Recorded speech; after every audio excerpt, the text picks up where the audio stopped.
Napansin po ng mga vendor sa Divisoria na kumpara po ng mga nakaraang taon ay mas konti raw po ang kanilang kita ngayon.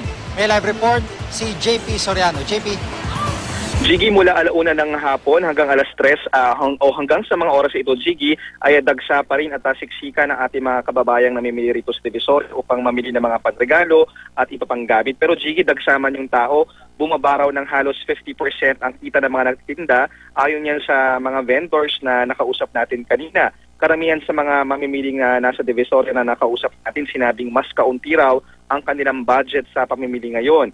Dahil kapos ang maraming mamimili o di kaya naman talagang sadya nagtitipid, kanya-kanyang gimmick ang mga nagtitinda makabenta lang. Yung ilang nakita natin, merong mga tindahan, merong mga 3 for 100 na mga tindang educational toys na kung bibili raw na mas marami, pwede pa makakahirit ng 20% discount kung mas marami ang iyong bibiliin. Halos lahat pwede na atang mabili rito sa Divisoria, Jiggy, gaya ng mga damit, mga prutas na bilog na nag-uumpisa na rin naging mabenta sa mga oras na ito, hanggang sa mga cellphone na di mo naman tiyak kung saan talaga galing. At dahil nga kulang sa budget ang mga maraming kababayan natin, sa mga pagkakataong ganito, umiiral ang isa sa mga talent na maraming Pinoy, ang pagtawad.